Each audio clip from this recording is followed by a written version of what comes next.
Welcome to the Relational Lives podcast. I'm Ali. And I'm Ros. And we're both psychotherapists. This is a podcast about the complexities of relationships and how trauma, attachment, and lived experience shape how we love and connect.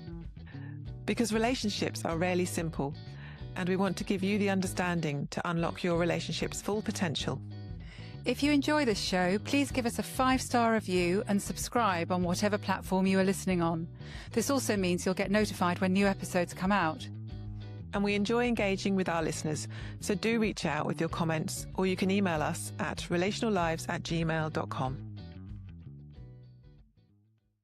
As couples therapists, we work with couples who are often right on the brink, and ADHD can be a big part of that struggle. Often these are relationships where there is a deep sense of love and commitment, but ADHD is secretly eating away at the relationship in different ways. In this episode, we're going to unpack how these patterns show up and, crucially, how to stop ADHD from sabotaging your relationship. So, Ali, we find that this shows up in our therapy sessions, don't we, with couples who come in and there is one person who either has very likely or diagnosed ADHD and the other partner who doesn't. Yeah, it's surprisingly showing up much more these days. And I think maybe because people are starting to recognise ADHD where it previously hadn't been recognised or diagnosed. Mm-hmm. Yes. And today in this episode, we're going to look at how ADHD, whether it's diagnosed or not, can be sabotaging your relationship and how you can stop that from happening. Right? Be aware of it so that it doesn't kill your relationship, because it's without that awareness, I think it can lead to really unhealthy dynamics. Yeah, and I think that's what's going to be the thread throughout this, isn't it? About how we understand and learn about ourselves when we're in a relationship with somebody with ADHD or when we have ADHD ourselves. Yeah. So I think really important. So how do we notice it coming into our sessions? What do we see in front of us when somebody is in that position, when a couple are in that position?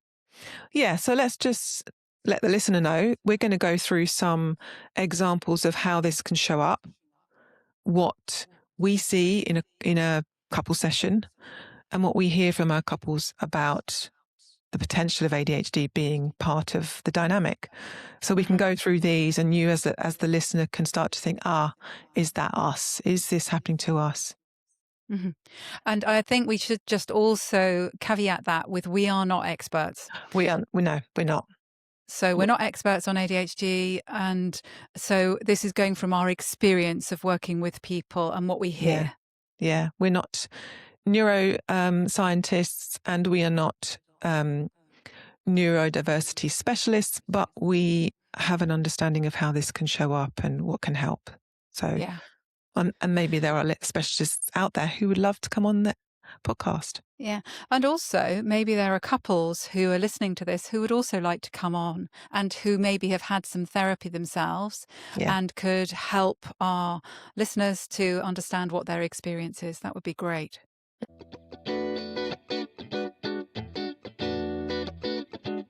So we've got a list of things that we've written down that we often see. Shall we just go through those and how ADHD symptoms can be a part of this? Yeah, I think that would be really helpful.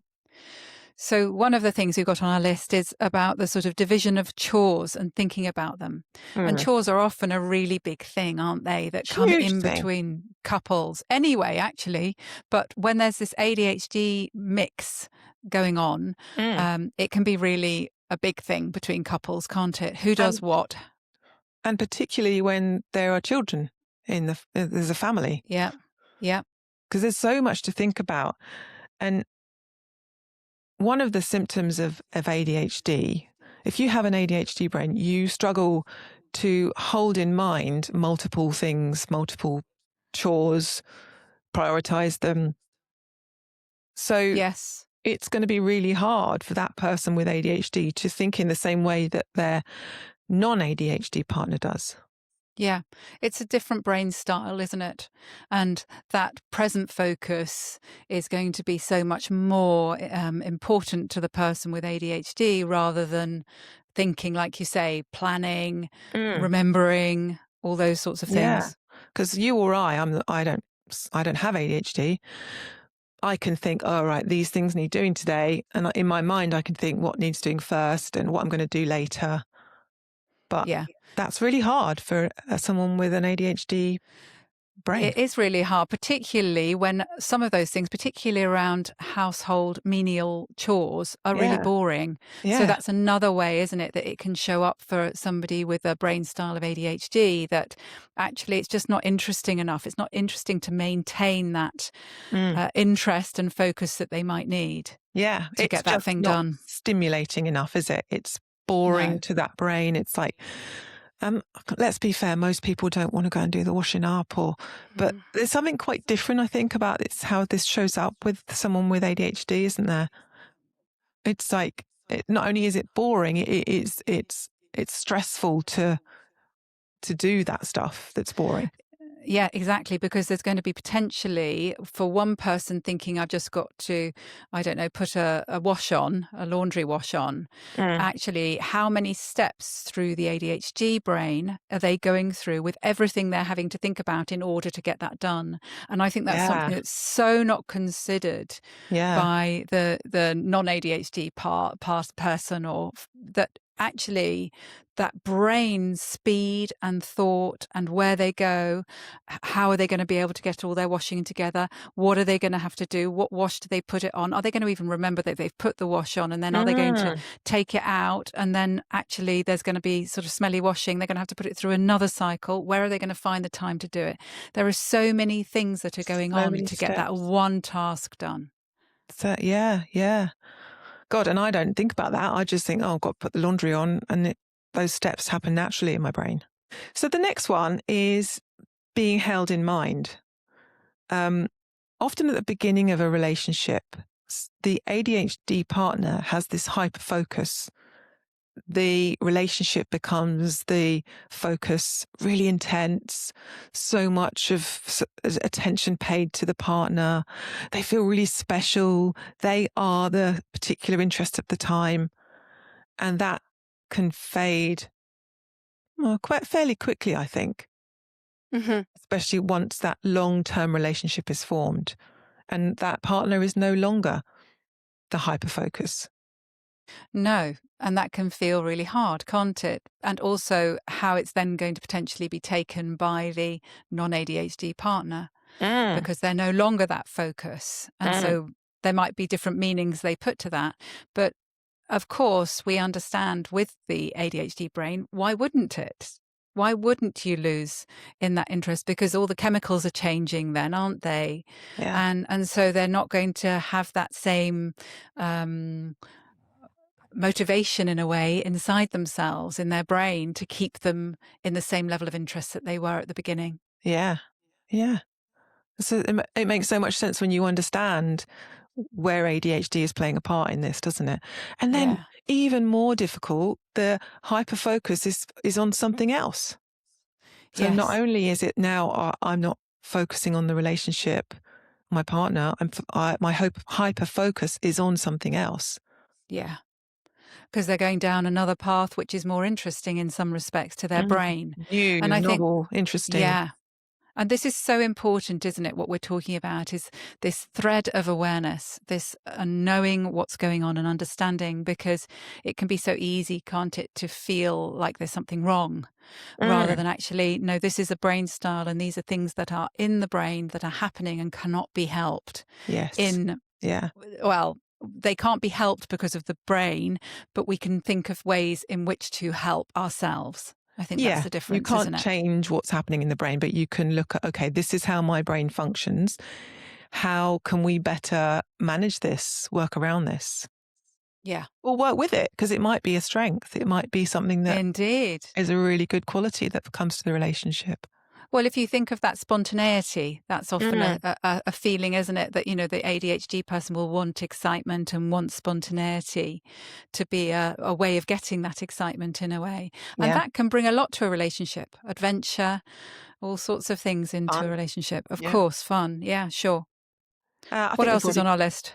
I think we've already covered this one kind of. ADHD finds it very hard to tackle boring tasks. Mm, And yeah. most tasks, chores, household responsibilities are pretty bloody boring because they have to be Yes. done again and again and again. Yeah. And as we said, not just the task itself, but how much it takes from the brain to do that specific Yeah, task. quite overwhelming. Yeah. There are Yeah. way many more things to everything that we do in every single chore that for an ADHD person than a non-ADHD person. And I think it's really important to highlight that.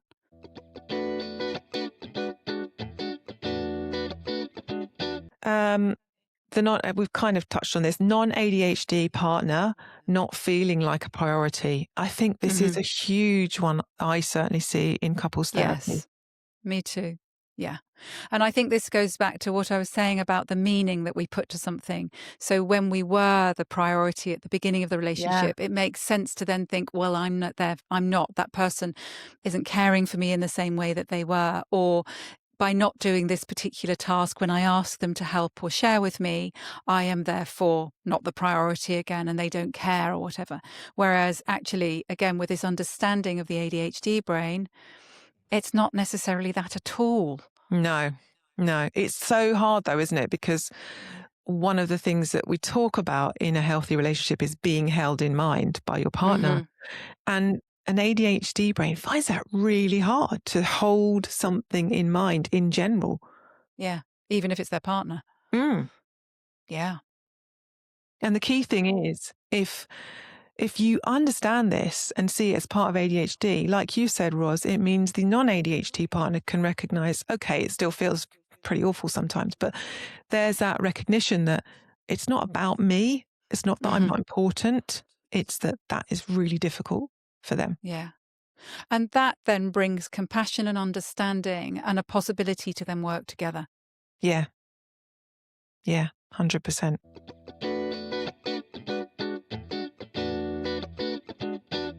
Okay, the last one we've got on our list, and there are probably many, many, many more. There will be many more.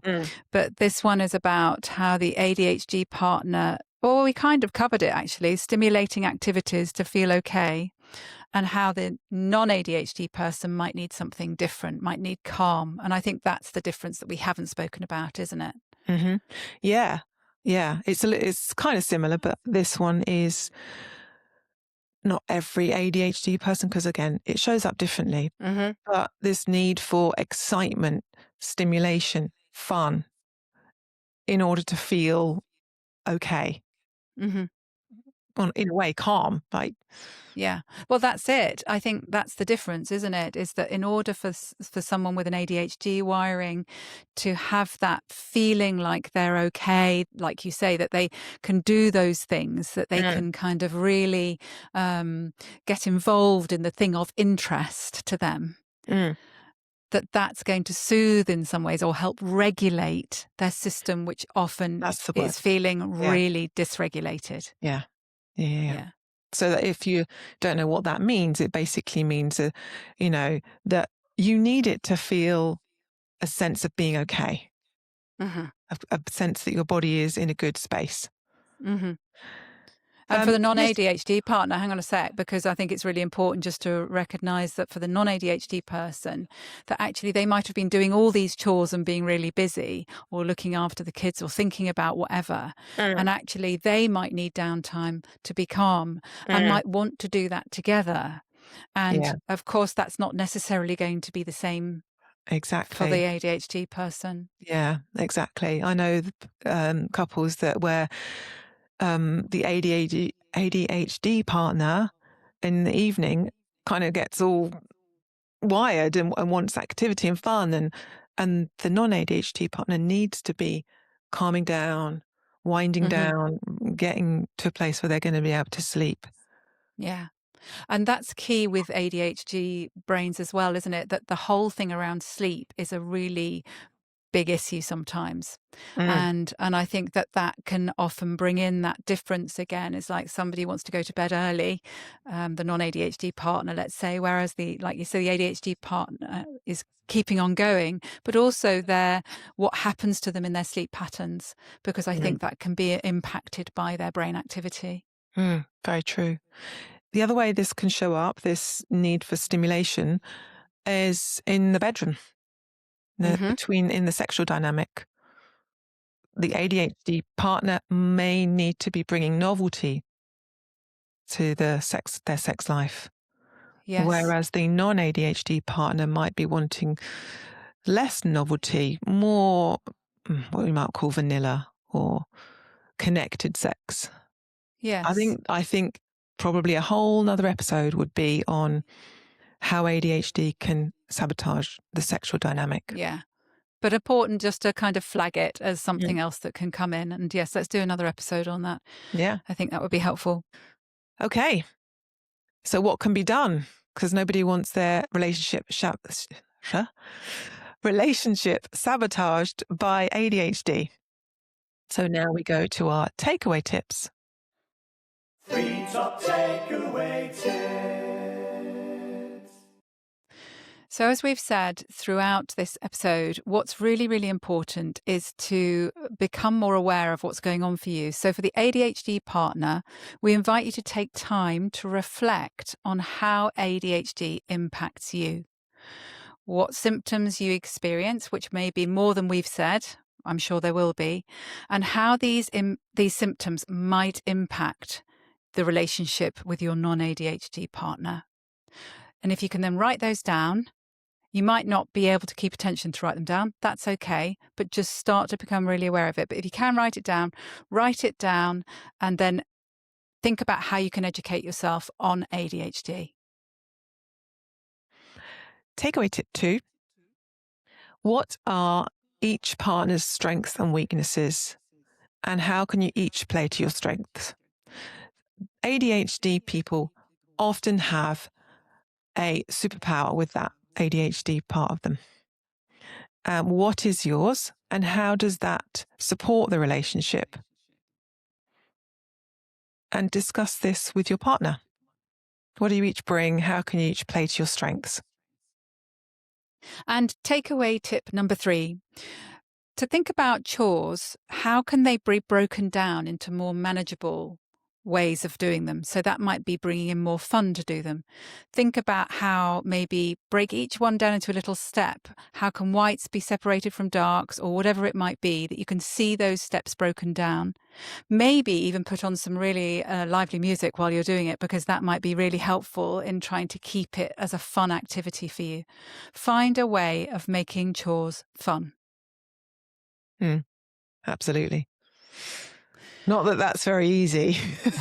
No, maybe we all need to do a bit of that. No, I liked the something I read somewhere about gamifying it, where you kind of give yourself points for different chores, and then you can use the points for fun stuff. And points mean prizes. Absolutely, yeah. Yeah. Okay, and then we've got a couple of resources to mention, haven't we?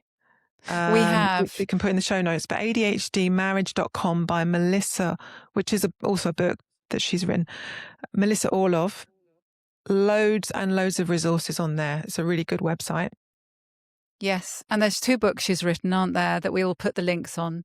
And they're about relationships and how you can thrive with ADHD in relationships. Yeah. So we'll put those into the link. Yeah. Okay. And yes, next one is going to be an episode focused specifically on the ADHD partner. Yes. So do listen. Please remember to like and subscribe and follow, because that's really important that we can get this out to as many people as possible. So hopefully you've had some helpful information today, and we look forward to you joining us next time. Yeah. See you then. Thanks, Ali. Bye.